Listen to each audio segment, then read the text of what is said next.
தேவனுடைய பரிசுத்த நாமத்திற்கு துதி கனமகிமை உண்டாவதாக. உலகெங்கும் வாழும் ஹோப் டிவி நேயர்களாகிய உங்கள் யாவருக்கும் கிறிஸ்து இயேசுவின் நாமத்தினாலே அன்பின் வாழ்த்துக்களை நான் தெரிவித்துக் கொள்கிறேங்க. விசேஷமாக இந்த நேரத்தில் என்கவுண்டர் வித் ஜீசஸ், இயேசுவுடனான சந்திப்பு என்ற தலைப்பின் கீழாக தொடர் சத்தியங்களை நம்ம படித்து கொண்டு வரோங்க. இந்த நாளிலும் இயேசுவை முகமுகமாய் சந்திக்கிற நபர் யார், அவருடைய வாழ்விலிருந்து என்ன அனுபவங்களை நாம் கற்றுக்கொள்ள முடியும் என்ற காரியங்களை நம்ம இன்னைக்கு படிக்க போகிறோம். இந்த தேவ செய்தி கடந்து செல்வதற்கு முன்பதாக ஒரு கணம் தலைகளை தாழ்த்தி ஜெபித்து சத்தியத்திற்குள்ளாய் கடந்து போகலாங்களா? ஜெபம் செய்வோம். எங்களை அன்பாய் அதிகமாய் நேசிக்கிற எங்கள் பரிசுத்தமுள்ள தேவனே, உம்முடைய சத்திய வார்த்தையினாலே எங்களோடு பேசும்படியாய் ஜெபிக்கிறோம். பரலோகத்தின் தேவன், இந்த பூமியில் நீர் ஊழியம் செய்த நாட்களில் அநேக நபர்கள் உம்மை முகமுகமாய் சந்தித்தார்கள் அப்பா. உம்மை சந்தித்த வேளையில் அவர்கள் பெற்றுக்கொண்ட அனுபவங்களையும் ஆவிக்குரிய நன்மைகளையும் இந்த முடிவு காலத்தில் நாங்கள் பெற்றுக்கொள்ளும்படியாய் எங்கள் கண்களை திறந்தருளும் சுவாமி. உம்முடைய வேதத்தின் மகத்துவங்களை நாங்கள் காணும்படியாக ஆண்டவர் எங்களோடு இடைபடும்படியாய் மீட்பரும் இரட்சகருமா இருக்கிற கிறிஸ்து இயேசுவின் நாமத்தில் ஜெபிக்கிறோம். எங்கள் ஜெபம் கேளும் நல்ல பிதாவே, ஆமென். அன்பானவர்களே, நம்ம தொடர்ச்சியாக பாருங்கள், இயேசு இந்த பூமியில் ஊழியம் செய்த நாட்களில் அவர் முகமுகமாய் சந்தித்த நபர்களை குறித்து நம்ம தொடர்ச்சியாக படிச்சுக்கிட்டு இருக்கிறோம். இன்னைக்கு இயேசுவை சந்தித்த நபர் யார் என்பதை நாம் பார்ப்பதற்கு முன்பதாக எப்பொழுதுமே நினைவில் வைக்க வேண்டிய ஒரு 2 காரியங்களை மீண்டும் நினைவுபடுத்த விரும்புகிறேங்க. இந்த செய்தியில் நம்ம என்ன படிக்க போகிறோம் அப்படின்னா, 2 காரியத்தை நம்ம படிக்க போகிறோம். ஒன்று, நபர் யாருன்னு படிப்போம், சம்பவம் என்னன்னு படிப்போம், அதில் நமக்கான பாடம் என்னன்னு படிப்புங்க. இது முதல் விஷயங்க.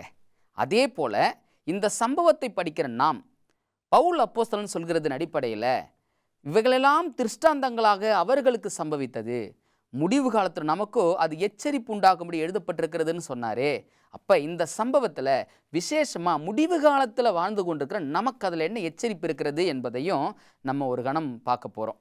நம்ம இன்றைய நாளுக்கான செய்திக்குள்ள நபர் யாருன்னு நம்ம பார்க்கலாங்களா? வாங்க வேத வசனத்தை வாசித்து அந்த நபர் யாருன்னு பார்ப்போம். மார்க் எழுதின சுவிசேஷ புத்தகம் 5வது அதிகாரம். மார்க்கு 5வது அதிகாரம். இந்த 5வது அதிகாரத்தில் முதல் வாக்கியத்திலிருந்து நான் வாசிக்கிறேங்க. முதல் வாக்கியத்திலிருந்து வாசிக்கும் பொழுது இயேசுவை சந்தித்த நபர் யார் என்பதை நம்ம புரிஞ்சுக்க முடியுங்க. பின்பு அவர் கடலுக்கு அக்கறையில் உள்ள கதரனுடைய நாட்டில் வந்தார். கதரனுடைய நாட்டுக்கு வந்திருக்கிறாருங்க. என்ன நடக்குது? அவர் படவிலிருந்து இறங்கின உடனே அசுத்த ஆவியுள்ள ஒரு மனுஷன் பிரேத கல்லறையிலிருந்து அவருக்கு எதிராக வந்தான். அவனுடைய குடியிருப்பு கல்லறைகளிலே இருந்தது. அவனை சங்கிலியினாலும் கட்ட ஒருவனாலும் கூடாதிருந்தது. அவன் அநேகந்தரம் விலங்குகளினாலும் சங்கிலிகளினாலும் கட்டப்பட்டிருந்தும் சங்கிலிகளை முறித்து விலங்குகளை தகர்த்து போடுவான். அவனை அடக்க ஒருவனாலும் கூடாதிருந்தது அப்படின்னு சொல்லி பைபிள் வசனம் சொல்லுதுங்க. இன்னும் நபர் யாருன்னு சொல்லலை இல்லைங்களா? நபர் யாருன்னு பார்க்கலாங்களா? அடுத்த வசனத்தை வாசிக்கிறேன் பாருங்க. அவன் எப்பொழுதும் இரவும் பகலும் மலைகளிலும் கல்லறைகளிலும் இருந்து கூக்குரலிட்டு கல்லுகளினாலே தன்னை காயப்படுத்தி கொண்டிருந்தான். அவன் இயேசுவை தூரத்திலே கண்டபோது ஓடி வந்து அவரை பணிந்து கொண்டு, இப்போ இயேசுவை பார்த்துட்டான், ஓடி வந்து அவரை பணிந்து கொண்டான்னு சொல்கிறாங்க. ஆனால் நபர் யாருன்னு சொல்லலைங்க. அடுத்ததை வாசிப்போம். இயேசுவே, உன்னதமான தேவனுடைய குமாரனே, எனக்கும் உமக்கும் என்ன? என்னை வேதனைப்படுத்தாதபடிக்கு தேவன் பேரில் உமக்கு ஆணை என்று மிகுந்த சத்தமிட்டு சொன்னான். ஏனெனில் அவர் அவனை அசுத்தாவியே, இந்த மனுஷனை விட்டு புறப்பட்டு போய் என்று சொல்லியிருந்தார். அப்பொழுது அவர் அவனை நோக்கி, உன் பேர் என்னவென்று கேட்டார். அதற்கு அவன், நாங்கள் அநேகராயிருக்கிறபடியால் என் பேர் லேகியோன் என்றான். பாருங்க, நபர் யாருன்னு பார்க்குறோம். இயேசுவை சந்தித்த நபர் யாருங்க? லேகியோன். ஒரு நபர் 2 நபர் இல்லைங்க, அநேகராக இருக்கிறபடியினால தான் அவர் பேர் என்னங்களாம்? லேகியோன் அப்படின்னு சொல்லி பார்க்குறோம். அப்போ இயேசுவை நேருக்கு நேராக முகமுகமாய் சந்தித்த நபர் யாரு? லேகியோன். சம்பவத்தை கொஞ்சம் வாசிச்சிருக்கிறோம். மீதம் இருக்கிற பகுதிகளில் நம்ம வாசிக்கும் பொழுது அந்த சம்பவம் என்ன, அதிலே நமக்கு என்ன பாடம் இருக்கிறது, எச்சரிப்பு இருக்கிறது அப்படி என்பதையும் முழுமையாக நம்ம அறிஞ்சிக்க முடியும். சம்பவங்களை இன்னும் கொஞ்சம் கீழே வாசிச்சிடலாங்களா? வாங்க அந்த வசனத்தை வாசிக்கிற பாருங்க. தங்களை அந்த திசையிலிருந்து துரத்தி விடாதபடிக்கு அவரை மிகவும் வேண்டிக் கொண்டான். வசனம் 11. அப்பொழுது அவ்விடத்தில் மலை அருகே அநேக பன்றிகள் கூட்டமாக மேய்ந்து கொண்டிருந்தது. அந்த பிசாசுகளெல்லாம் அவரை நோக்கி, பன்றிகளுக்குள்ளே போகும்படி அவைகளுக்கு எங்களை அனுப்பும் என்று அவரை வேண்டிக் கொண்டன. இயேசு அவைகளுக்கு உத்தரவு கொடுத்தவுடனே அந்த அசுத்த ஆவிகள் புறப்பட்டு பன்றிகளுக்குள் போயின. உடனே ஏறக்குறைய 2000 பன்றிகள் உள்ள அந்த கூட்டம் உயர்ந்த மேட்டிலிருந்து ஓடி கடலிலே பாய்ந்து கடலில் அமிழ்ந்து மாண்டன. பன்றிகளை மேய்த்தவர்கள் ஓடி இதை பட்டினத்திலும் சுற்றுப்புறத்தில் உள்ளவர்களில் அறிவித்தார்கள். அப்பொழுது சம்பவிப்பதை பார்க்கும்படி ஜனங்கள் புறப்பட்டு இயேசுவினிடத்தில் வந்து, லேகியோனாகிய பிசாசுகள் பிடித்திருந்தவன் வஸ்திரம் தரித்து உட்கார்ந்து புத்தி தெளிந்திருக்கிறதை கண்டு பயந்தார்கள். பிசாசுகள் பிடித்திருந்தவனும் பன்றிகளுக்கும் சம்பவித்ததையும் கண்டவர்களும் அவர்களுக்கும் விவரமாய் சொன்னார்கள். சம்பவம் பாருங்க, என்ன சம்பவம் அப்படின்னா, இங்கே லேகியோன் பிசாசு பிடிச்சிருக்கிற ஒரு மனுஷன் இருக்கிறான். அவனுடைய வீடு எங்கங்களா? கல்லறை தான் அவனுடைய வீடு. அவன் தன்னைத்தானே காயப்படுத்தி கொள்கிறவனாக இருக்கிறான். எத்தனையோ சங்கிலிகளை போட்டு கட்டி வச்சாலும் அந்த சங்கிலிகளை முறித்து விடுகிற அளவுக்கு அவன் இருக்கிறான் அப்படின்னு சொல்லி பார்க்க முடியும். இப்போ கதிரேனை பட்டினத்துக்கு இயேசு கிறிஸ்து வராரு. அவர் வந்த உடனே இவன் கல்லறையிலிருந்து ஓடி போய் இயேசுவை சந்திக்கிறான். கேட்குறான், இயேசுவே, நீங்கள் ஏன் என்னை தொந்தரவு செய்ய வந்திருக்கிறீங்க? காலம் வருவதற்கு முன்னே ஏன் என்னை தொந்தரவு செய்ய வந்திருக்கிறீங்க அப்படின்னு கேட்குறான். ஆண்டவர் அவனுக்குள்ள பிசாசு இருக்கிறத அறிந்ததுனால பிசாசை துரத்துறாரு. அந்த பிசாசு ஒரு காரியம் ஆண்டவர்கிட்ட அனுமதி கேட்குது. பக்கத்துள்ள பன்றிகளுக்குள்ளே நாங்கள் போகும்படி எங்களுக்கு அனுமதி கொடுங்க அப்படின்னு சொல்லி கேட்குது. ஆண்டவரும் அனுமதி கொடுத்தாரு. அந்த பன்றிகள் மலை மேட்டிலிருந்து கடலிலே விழுந்து மாண்டு போயின அப்படின்னு சொல்லி சம்பவத்தை நம்ம வாசிக்கிறோங்க. அதை பார்த்த அநேகர்கள் அந்த பன்றி மேய்க்கிறவர்கள் போய் ஊருக்குள்ளே அறிவிக்கிறாங்க. ஊருக்குள்ளே அதை கேள்விப்பட்டவங்க எல்லாம் யாரை பார்க்கும்படி வராங்க? இந்த இயேசுவையும் அங்கே அந்த லேகியோனையும் பார்க்கும்படி வராங்க. வந்து பார்த்தா ஒரு ஷாக்கான விஷயங்க. என்ன ஷாக்கான விஷயம்? பிசாசு பிடிச்சிருந்தவன் ஆடை இல்லாமல் இருந்தாங்க. இப்போ அவன் எப்படி இருக்கிறானா? ஆடை தரித்து வஸ்திரம் தரித்தவனாக இருக்கிறான். ரெண்டாவது, அவன் அந்த வார்த்தையை நம்ம மீண்டும் ஒரு விஷயம் நம்ம வாசிப்போம் அப்படின்னா அது எவ்வளோ அழகாக சொல்கிறாங்க பாருங்க. ஒன்று, வஸ்திரம் தரித்து உட்கார்ந்திருக்கிறான். ரெண்டாவது, புத்தி தெளிந்திருக்கிறதை கண்டு பயந்தார்கள் அப்படின்னு சொல்லி பார்க்குறோங்க. அப்போ இதுவரைக்கும் வஸ்திரம் இல்லாதவன் வஸ்திரம் தரிச்சுக்கிட்டான். புத்தி தெளிவு இல்லாதவன் புத்தி தெளிவோடு உட்காந்துக்கிட்டு இருக்கிறான். அங்கே அவனுடைய அப்பீரன்ஸ், வெளி தோற்றங்கள் எல்லாமே முற்றிலும் மாறுபட்டிருக்கிறது. ஜனங்கள் கண்டு பயந்தார்களாம். யாரை கண்டு பயந்தார்கள் தெரியுங்களா? வஸ்திரம் அணிந்திருந்தவனை காட்டு பயந்தாங்கன்னு நினைக்கிறீங்களா? இல்லைங்க. யாரை கண்டு பயந்தாங்க அப்படின்னா இயேசுவை கண்டு பயப்படுறாங்க. ஏன்? எப்படிப்பட்ட மனுஷனாக இருந்த இவர் இப்படி மாற்றிட்டாரே அப்படின்னு சொல்லி, இவர் எப்படிப்பட்டவரோ அப்படின்னு சொல்லி சீஷர்கள் எப்படி பயந்தார்களோ அதே போல் இவர்களும் இயேசுவை கண்டு பயந்தார்கள் அப்படின்னு சொல்லி பார்க்க முடியுதுங்க. இந்த லேகியோன் பிசாசு பிடித்திருந்த மனுஷன் இந்த காரியங்கள்லாம் நடந்த பின்பு ஆண்டவர்கிட்ட ஒரு கோரிக்கை வைக்கிறான். அந்த கோரிக்கை என்ன அப்படின்னா, ஆண்டவரே, உங்களோடு நானும் வரும்படி எனக்கு உதவி செய்யுங்கன்னு கேட்குறான். அதுக்கு ஆண்டவர் என்ன சொல்கிறாரு பாருங்க, 19வது வசனம். இயேசு அவனுக்கு உத்தரவு கொடாமல், நீ உன் இனத்தாரிடத்தில் உன் வீட்டுக்கு போய் கர்த்தர் உனக்கு இறங்கி உனக்கு செய்தவைகள் எல்லாம் அவர்களுக்கு அறிவி என்று சொன்னார். அந்தபடியே அவன் போய் இயேசு தனக்கு செய்தவைகள் எல்லாம் தெக்கப்போலி என்னும் நாட்டில் பிரசந்தம் பண்ண தொடங்கினான். எல்லோரும் ஆச்சரியப்பட்டார்கள். கிறிஸ்துவுக்குள் அன்பானவர்களே, இங்கே இந்த லேகியோனை குறித்து நம்ம பார்த்துக்கிட்டு இருக்கிறோம். நபர் யாருன்னு பார்த்துட்டோம், சம்பவம் என்னன்னு பார்த்துட்டோம். இந்த சம்பவத்தில் நமக்கான பாடம் என்ன என்பதை நம்ம பார்க்கணும் இல்லைங்களா? என்ன பாடம் இருக்குது பாருங்க. லேகியோன் இயேசுவை சந்திப்பதற்கு முன்பதாக, லேகியோன் பிசாசு பிடித்திருந்த மனுஷன் இயேசுவை சந்திப்பதற்கு முன்பதாக அவன் எப்படி இருந்தான் அப்படின்னு பார்க்க போகிறோம். இயேசுவை சந்தித்ததற்கு பிறகாக அவனுக்குள்ளாக என்ன மாற்றங்கள் வந்ததுன்னு பார்க்க போகிறோம். முடிவு காலத்தில் நமக்கு அதில் என்ன எச்சரிப்பு இருக்குதுன்னு பார்க்க போகிறோங்க. முதல் காரியம், இயேசுவை முதலாக சந்தித்த பிசாசு பிடித்திருந்த மனுஷன், லேகியோன் பிடித்திருந்த மனுஷன் இயேசுவை சந்தித்ததற்கு பிறகாக அவனிடத்தில் முதலாவது ஒரு மாற்றம் வந்தது. அந்த மாற்றம் என்ன அப்படின்னா, வஸ்திரம் இல்லாதவனாய் இருந்தவன் வஸ்திரத்தை உடுத்தி கொண்டான். வஸ்திரமே இல்லாத ஒரு மனுஷன் இயேசுவை கண்ட பிறகு வஸ்திரத்தை உடுத்தி கொண்டாங்க. அப்போ இந்த முதல் கருத்தில் நமக்கு என்ன பாடம் இருக்குது அப்படின்னு யோசிப்போம் அப்படின்னா, இயேசுவை முதலாக ஒரு மனிதன் பார்க்கும் பொழுது அவன் வஸ்திரம் இல்லாதவனாக இருந்தான் அப்படின்னா வஸ்திரத்தை தரித்து கொண்டாங்க. கர்த்தருடைய வேத புத்தகத்தில் வஸ்திரம் என்பது எதை குறிக்கக்கூடியதாக இருக்கிறது அப்படின்னு தெரியுங்களா? இந்த செய்தியை கேட்கிற நீங்கள் யோசிக்கிறீங்களா? வஸ்திரம் என்பது எதை குறிக்கும் அப்படின்னு யோசிக்கிறீங்களா? வஸ்திரம் என்பது நீதியை குறிக்கக்கூடியதாக இருக்கிறது.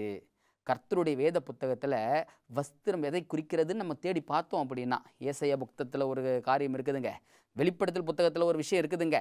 நீங்கள் கொஞ்சம் அந்த செய்தியை கேட்கும்போது அது எங்கே இருக்குதுன்னு கொஞ்சம் தேடணுங்க. அதனால தான் வசனத்தை சொல்லலை. ஏசாயா புத்தகத்தில் ஒரு வசனமும் வெளிப்படுத்தல் புத்தகத்தில் ஒரு வசனமும் இருக்குது.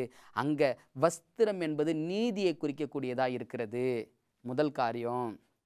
ரெண்டாவது, லேகியோன் பிசாசு பிடித்திருந்த மனுஷன் இயேசுவை சந்திப்பதற்கு முன்பதாக அவன் எப்படிப்பட்ட மனநிலையில் இருந்தான் அப்படின்னா, சரியான புத்தி இல்லாதவனாக இருந்தான். அவன் செய்கிறது அவனுக்கே தெரியல.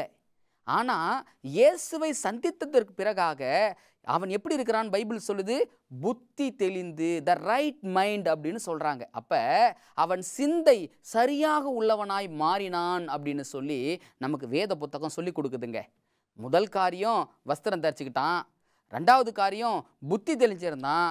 மூணாவது காரியம் அவனை பார்த்தவங்க ஆச்சரியப்பட்டாங்களாம். ஏன் ஆச்சரியப்பட்டாங்க அப்படின்னா, அவனுடைய அப்பீரியன்ஸ், அவனுடைய தோற்றம் எங்கே உட்காந்துட்டு இருக்கிறான்? இயேசுவின் பாதத்தருகே உட்காந்துட்டு இருக்கிறாங்க. இயேசுவை சந்தித்த அவன் இயேசுவினுடைய பாதபடியிலே உட்காருகிற அனுபவத்தை அவன் பெற்றுக்கொண்டான் அப்படின்னு சொல்லி பார்க்க முடியுது. நான்காவது காரியம், இந்த லேகியோன் வஸ்திரம் தரிச்சு கொண்டான், புத்தி தெளிஞ்சிருச்சு, அவனை பார்க்குறவங்க ஆச்சரியப்பட்டாங்க. அடுத்ததா இவன் ஒரு ரெக்வஸ்ட் வச்சா இல்லைங்களா ஆண்டவர்கிட்ட, நான் அவங்க கூடயே வரம்பா அப்படின்னு சொன்னானே. ஆண்டவர் சொன்னார், உனக்கு கர்த்தர் இறங்கி செய்தப்போ உன் வீட்டாருக்கு அறிவி ஃபஸ்ட்டு அப்படின்னு சொன்னார்.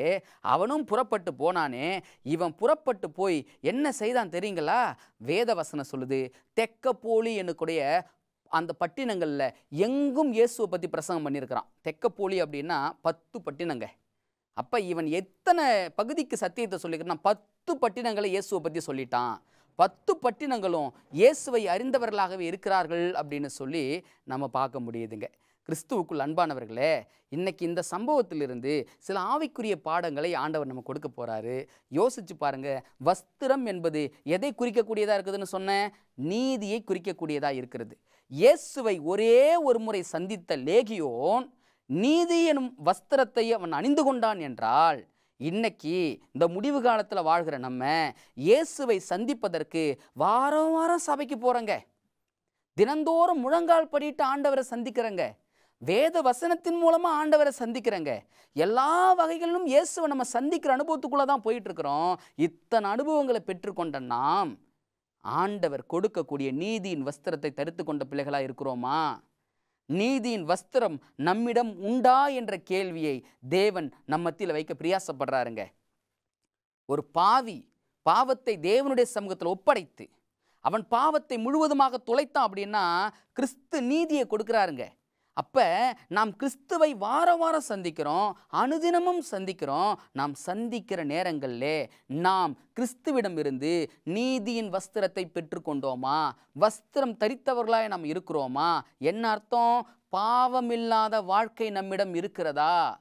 இயேசுவை ஒரே ஒரு முறை தாங்க சந்திச்சான். அவனுக்குள்ளாக வஸ்திரம் தெரிக்கக்கூடிய மாற்றங்களை தேவன் கொடுத்தார். அப்படின்னா இன்னைக்கு 1000 முறை நான் இயேசுவை சந்திக்கிறேனே, வஸ்திரம் தரித்த நபராய் நான் காணப்படுகிறேனா? நீதியின் வஸ்திரம் என்னிடத்தில் உண்டா என்ற கேள்வியை நாம் கேட்டு பார்க்க வேண்டிய தருணத்தில் நாம் இருந்து கொண்டிருக்கிறோம். கிறிஸ்துவுக்குள் அன்பானவர்களே, 2வது மாற்றம் இந்த லேகியோன் கிட்ட என்ன பார்த்தோம்? அவன் புத்தி தெளிந்து அப்படின்னு பார்க்குறோம். He has a right mind அப்படின்னு ஆங்கிலத்தில் பார்க்குறோம். அவன் தெளிவான ஒரு புத்தியோடு இருந்தான் அப்படின்னா சிந்தை. அவன் தெளிவான சிந்தையோடு இருந்தான் அப்படின்னா அவன் சிந்தையில் எது இல்லைங்களாம்? பாவம் இல்லை. அவனை கரைப்படுத்துகிற, அவனை பாழ்படுத்துகிற, அவனுடைய வாழ்க்கையை இதுவரைக்கும் கட்டுக்குள்ளாக வைத்திருந்த அந்த சிந்தை அவன்கிட்ட இல்லை. இப்போ எப்படி இருக்கிறான் அப்படின்னா புத்தி தெளிஞ்சிருக்கிறான். இவன் புத்தி தெளிவதற்கு முன்பதாக இவன் எப்படி இருந்தான் அப்படின்னா, பார்க்க இவன் கல்லை எடுத்து தன்னைத்தானே காயப்படுத்தி கொள்கிறவனா இருந்தான். இவன் தன்னைத்தானே காயப்படுத்தி கொண்டு பிறரையும் காயப்படுத்தக்கூடிய சூழலில் இருந்தான். இயேசுவை சந்திச்சான். இவனையே இவன் காயப்படுத்திக்கல, மற்றவர்களையும் இவன் காயப்படுத்தலைங்க. கிறிஸ்துவுக்குள் அன்பானவர்களே, இன்னைக்கு இயேசுவை பலமுறை சந்திக்கிற நான் என்னை நானே காயப்படுத்தி கொண்டிருக்கிறேனா? பாவம் என்னும் காரியத்தினால என்னை நானே காயப்படுத்தி கொண்டிருக்கிறேனா? என்னை மாத்திரம் இல்லைங்க, என்னை சுற்றி உள்ளவர்களையும் காயப்படுத்துகிற ஒரு வாழ்க்கை முறை என்னிடத்துல இருக்குதா? அப்படி ஒரு வாழ்க்கை முறை இருக்குது அப்படின்னா இன்னும் புத்தி தெரியாதவர்களாக நம்ம இருந்து கொண்டிருக்கிறோம். பாவத்தோடு வாழ்ந்து கொண்டிருக்கிற பிள்ளைகளாகவே இருக்கிறோம். தேவனாகிய கர்த்தர் இந்த நேரத்தில் நம்மோடு இடைப்பட்டு பேசுகிற காரியம் என்ன அப்படின்னா, உன்னிடத்துல சரியான சிந்தை இருக்கிறதா? புத்தி தெளிந்து இருக்கிறோமா? நம்ம இது தப்பு இது சரி அப்படின்னு நிதானிக்கிற காரியங்கள் இருந்து கொண்டிருக்கிறோமா? நமக்கு பாவம் இன்னதென்று தேவன் அறிவித்திருக்கிறாருங்க.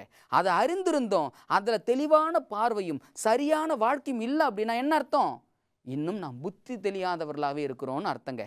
ஒரு முறை இயேசுவை சந்திச்சான், புத்தி தெளிந்தது. இன்னைக்கு 1000 முறை இயேசுவை நான் சந்திக்கிறேனே, நான் புத்தி அடைந்தவனாய் புத்தி தெளிந்தவனாய் நான் இருக்கிறேனா என்றதை சிந்தித்து பார்க்க வேண்டிய தருணத்துக்குள்ளாக நாம் இருக்கிறோங்க. அன்பானவர்களே, மூன்றாவது காரியங்களை நாம் பார்க்கும் பொழுது அவன் எங்கே உட்காந்துருந்தானா, இயேசுவின் பாதத்தருகே உட்காந்துருந்தாங்க. லூக்கா 8வது அதிகாரத்தை நம்ம எடுத்து வாசிப்போம் அப்படின்னா கூடுதலாக ஒரு செய்தியை சொல்கிறாரு. அவன் இயேசுவின் பாதத்தருகே உட்கார்ந்து அப்படின்னு பார்க்குறோம்.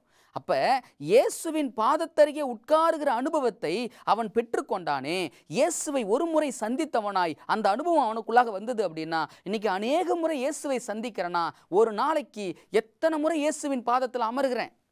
என் வாழ்க்கையில் ஜெபம் இருக்கிறதா? என் வாழ்க்கையில் வேத வாசிப்பு இருக்கிறதா? ஆண்டவரோடு இடைப்பட்டு அவருடைய திட்டத்தையும் நோக்கத்தையும் புரிந்து கொள்கிற வாழ்க்கை சூழ்நிலை என்கிட்ட இருக்குதா?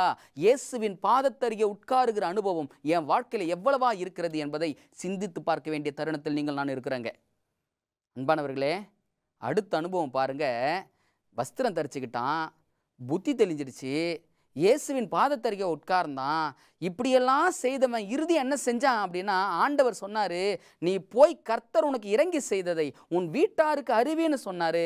அவன் வீட்டாருக்கு மட்டும் அறிவிக்கலைங்க, தெக்கப்போலி என்னக்கூடிய 10 பட்டினங்களை இயேசுவுக்காக கூட்டி கொண்டு வந்தாங்க.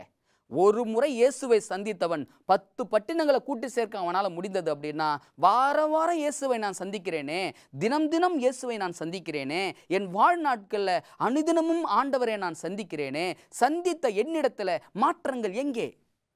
எத்தனை பேரை நான் ஆண்டவருக்குள்ளாக அழைத்து கொண்டு வந்திருக்கிறேன்? எத்தனை பேரை இயேசுக்குள்ளாக நான் கூட்டி சேர்த்திருக்கிறேன்? ஒரு முறை சந்தித்தவன் 10 பட்டினங்களை சேர்க்க முடியும் அப்படின்னா 1000 முறை சந்திக்கிறேன். நான் எத்தனை பேர் ஆண்டவருக்குள்ளாக சேர்த்திருக்கணும்? அன்பானவர்களே, இந்த பாடத்தின் மூலமாக ஆண்டவர் நம்மோடு கேட்கிற கேள்வி, ஒரு முறை சந்தித்தவன் அத்தனை அனுபவங்களை பெற்றுக்கொண்டு இயேசுவுக்காக ஊழியம் செய்தான் அப்படின்னா இன்னைக்கு அநேக முறை இயேசுவை சந்தித்த நாம் இந்த நேரம் வரைக்கும் எப்படிங்க செய்திருக்கணும்? நம்ம வாழ்க்கையில் ஊழியம் எவ்வளவாய் வளர்ந்துருக்கணும்? அவன் 10 பட்டினம் அப்படின்னா இன்னைக்கு நீங்களும் நானும் எத்தனையோ பட்டினங்களை ரீச் பண்ணியிருக்கணுமே. நம்மளால் ரீச் பண்ண முடிஞ்சதா? ஒரு முறை சந்தித்தவனே இத்தனை ஆசீர்வாதங்களையும் இத்தனை அனுபவங்களையும் பெற முடியும் அப்படின்னா நாம் அநேக முறை இயேசுவை சந்திக்கிற ஏங்க நம்முடைய வாழ்க்கையில் இன்னும் அதுக்கான விடியல் வரலை? வஸ்திரம் தரிக்கலை, புத்தி தெளியலை, ஆண்டவருடைய பாதத்தருகில் உட்காரலை, இன்னும் ஆண்டவருக்காக ஊழியத்தை செய்யலை. இது எல்லாம் இல்லாமல் நம்ம இருந்து கொண்டிருக்கிறோமே. எப்படிங்க? ஆண்டவர் நம்மோடு பேசுகிறாரே, புரியலையா? அப்போ நாம் இன்னும் இயேசுவை சந்திக்கிற விதத்தை இன்னும் சரியான சந்திப்புக்குள்ளாக நாங்கள் போகலைங்க. நம்ம சரியான முறையில் இயேசுவை இன்னும் சந்திக்கலைங்க. லேகியோன் பிசாசு பிடிச்சிருந்த மனுஷன் ஒரு முறை சந்தித்தான், நான் 1000 முறை சந்திக்கிறேன், என்னிடத்தில் மாற்றம் ஏன் இல்லை? ஆண்டவர் எதிர்பார்க்கிற மிகப்பெரிய காரியம் நம்மிடத்தில். அன்பான பிள்ளைகளே, இன்னைக்கு தேவன் நம்மிடத்தில் கேட்கிற கேள்வி, ஒரு முறை சந்தித்தவனே இத்தனை அனுபவங்களையும் இத்தனை ஆசீர்வாதங்களையும் பெற முடியும் என்றால் அநேக முறை சந்திக்கிற ஏன்பா உங்கிட்ட ஆசீர்வாத அனுபவங்கள் இல்லை என்பது தான் ஆண்டவருடைய கேள்விங்க. இன்னைக்கு நீதியின் வஸ்திரம் நம்மக்கிட்ட இருக்குதுங்களா? ஆண்டவரை சந்தித்தோம், சபைக்கு போகிறோம், ஊழியம் செய்கிறோம், ஆண்டவரை தேடுறோம், எல்லாத்தையும் செய்கிறோங்க. நீதியின் வஸ்திரம் நம்ம இடத்துல உண்டா என்ற கேள்வியை தேவன் நம்மதாக வைக்கிறாருங்க. ஒருவேளை நீதியின் வஸ்திரம் இல்லை அப்படின்னா ஆண்டவருடைய சமூகத்தில் அமர்ந்து, ஆண்டவரே உம்முடைய நீதியின் வஸ்திரத்தை எனக்கு தாங்கப்பா, உம்முடைய நீதி எனக்கு தாங்க தகப்பனே, அந்த நீதியை நான் பெற்றுக்கொள்ள எனக்கு உதவி செய்யுங்க தெய்வமே என்று சொல்லி தேவனுடைய பாதபடியிலே அமர்ந்து நீதியை பெற்றுக்கொள்ள வேண்டிய காலகட்டத்தில் நம்ம இருந்து கொண்டிருக்கிறோங்க. நீதிமானுடைய அனுபவம், பரிசுத்தவானுடைய அனுபவம், மகிமைப்படுகிறதுக்கூடிய அனுபவம், இந்த 3 ப்ராசஸ் பரலோகம் போகிறதுக்கு முன்னாடி நடக்கணுமே. இன்னைக்கு நான் இன்னும் நீதியின் வஸ்திரம் இல்லாமல் நீதிமானாகவே மாறலை அப்படின்னா எப்படிங்க பரலோகம் போக முடியும்? இரண்டாவதா, புத்தி தெளிந்து பாவமில்லாத வாழ்க்கை, பியூர்ஸ், அந்த அந்த அந்த தாட்ஸ் எப்படி இருக்குதுன்னா பியூர் தாட் அப்படின்னு சொல்லுவாங்க. புது சிந்தை, பாவமில்லாத வாழ்க்கை அந்த லேகியோன் கையில் இருந்துச்சே, லேகியோன் பிசாசு பிடிச்சிருந்த மனுஷன் கையில் இருந்துச்சே, நம்ம கையில் இருக்குதுங்களா? பாவமில்லாத வாழ்க்கையோடு இயேசுவை சந்தித்தேன் என்று சொல்லக்கூடிய நான் என் வாழ்க்கையில் பாவமில்லாத வாழ்க்கையை வாழ்ந்து கொண்டிருக்கிறேனா? அன்பானவர்களே, ஆண்டவர் இந்த செய்தியின் மூலமாய் ஒருவேளை உங்ககிட்ட சரியான சிந்தை இல்லை அப்படின்னா, நீ வாப்பா, உன் சிந்தையை நான் மாத்துறேன், சிலுவையை நோக்கி பாரு, பாதபடியில் உட்காரு, சிலுவையை நோக்கி பாரு. எது சரியான சிந்தையோ கிறிஸ்து இயேசுவின் சிந்தையை நம் ஒவ்வொருவருக்குள்ளாகவும் ஸ்தாபிப்பதற்கு தேவன் ஆவல் உள்ளவராக இருக்கிறாருங்க. வஸ்திரம் இல்லையா? ஆண்டவர்கிட்ட கேட்போம். இன்னைக்கு பியூர் சிந்தை, அந்த தூய்மையான சிந்தை இல்லையா? ஆண்டவர்கிட்ட கேட்கணும், ஆண்டவர் தருவாரு. மூன்றாவது, ஆண்டவர் பாதபடியில் உட்கார முடியாத அளவுக்கு நம்ம அவ்வளோ பிஸியாக இருக்கிறோம் அப்படின்னாலும் ஆண்டவர் அழைப்பு கொடுக்கறது என்ன அப்படின்னா, வாப்பா என் பாதத்தில் வந்து உட்காருப்பா, என் பாதபடியில் வந்து உட்கார்ந்து அனுபவங்களை நீ பெற்றுக்கொள்ளுப்பா. என் பாதபடியில் உட்காராம உன்னால வஸ்திரத்தையும் தரித்து கொள்ள முடியாது, சரியான சிந்தையும் பெற்றுக்கொள்ள முடியாது. என் பாதபடியில் அமர்வது தான்பா உனக்கு மிகப்பெரிய ஸ்லாக்கியம் என்று சொல்லி தேவன் அவர் பாதபடியில் அமர்கிற பாக்கியத்தை நம்ம ஒவ்வொருவருக்கும் தருவதற்காக அவர் இயங்கிக் கொண்டிருக்கிறாருங்க. கிறிஸ்துவுக்குள் அன்பானவர்களே, இன்னைக்கு தேவனிடத்திலிருந்து எத்தனையோ நன்மைகளை பெற்றோம். லேகியோன் ஒரே ஒரு முறை தான் நன்மையை பெற்றான். அவன் ஆண்டவருக்காக ஒரு 10 பட்டினத்தை போய் கூட்டி சேர்த்தான் அப்படின்னா, இன்னைக்கு இயேசுவின் இடத்துல 1000 நன்மைகளை பெற்றன்னா எத்தனை ஆத்துமாக்களை தேவனுடைய பாதபடி கொண்டு வந்திருக்கணும். ஆனால் இன்னைக்கு நான் எத்தனை ஆத்துமாக்களை தேவனுக்காக ஆயத்தப்படுத்தி தேவனுடைய பாதபடி கொண்டு வந்திருக்கிறேன் என்ற கேள்வி என் உள்ளத்துக்குள்ளாக வர வேண்டியதாக இருக்கிறதே. இன்னைக்கு நம்ம உள்ளத்துக்குள்ள அந்த கேள்வி வருதுங்களா? ஒருவேளை ஆண்டவரே, வஸ்திரம் இல்லாதவன்ப்பா, பாவத்தை மேற்கொள்ள முடியாத புத்தி சரியான புத்தி இல்லாதவனாக இருக்கிற ஆண்டவரே, உங்கள் பாதபடியில் உட்கார்ந்து அனுபவத்தை பெற்றுக்கொள்ள முடியாத அளவுக்கு நான் இருந்துக்கிட்டு இருக்கிறேன்ப்பா. உங்களுக்காக ஒரு ஆத்துமாவை கூட நான் கொண்டு வந்தது கிடையாது சுவாமி. ஆனால் அந்த செய்தியின் மூலமாக என்கிட்ட பேசுகிறீங்க, நான் ஒப்பு கொடுக்குறேன் ஆண்டவரே, நான் உனக்காக ஊழியம் செய்கிறேன் தகப்பனே, நீதியின் வஸ்திரத்தை நான் பெற்றுக்கொள்ள நான் துடிக்கிறேன்ப்பா, எனக்கு கிருபை செய்யுங்க, எனக்கு உதவி செய்யுங்க என்று சொல்லி ஏக்கமுடைய மனதோடு ஆண்டவர் பாதபடிக்க நம்ம போவோம் அப்படின்னா, இன்றே தேவன் நம்மளுடைய ஏக்கங்களையும் எண்ணங்களையும் நிறைவேற்றுவதற்கு அவர் ஆவல் உள்ளவராக இருக்கிறாருங்க. ஒரு ஜெபம் செய்வோமா? ஆண்டவர் பாதபடியில் நம்ம ஒப்படைப்போமா? ஜெபிப்போம். உன்னதங்களில் வாசமாக இருக்கிற எங்கள் அன்பின் ஆண்டவரே, இந்த சத்தியத்தை கேட்ட பிள்ளைகளாய் உம்முடைய சமூகத்துக்கு வருகிறோம் சுவாமி. ஒரே ஒரு முறை சந்தித்த லேகியோன் பிசாசு பிடித்த மனுஷனுடைய வாழ்க்கையில் அத்தனை மாற்றங்கள் அப்படின்னா, இன்றைக்கி 1000 முறை சந்தித்த எங்களுடைய வாழ்க்கையில் மாற்றம் இல்லையே தகப்பனே. இன்னும் வஸ்திரம் இல்லாதவர்களாக இருக்கிறோமே ஆண்டவரே, தெளிவான புத்தி இல்லாதவர்களாக இருக்கிறோமே ஆண்டவரே. உம்முடைய பாதபடியில் அமர்ந்து அனுபவங்களை பெற்றுக்கொள்ள முடியாத அளவுக்கு நாங்கள் விலகி போகிற பிள்ளைகளாக இருக்கிறோமே ஆண்டவரே. உமக்காக ஒரு ஆத்துமாவை கூட ஆயத்தப்படுத்த முடியாத நிலையில் எங்கள் வாழ்க்கை போய்கொண்டிருக்கிறதே தகப்பனே.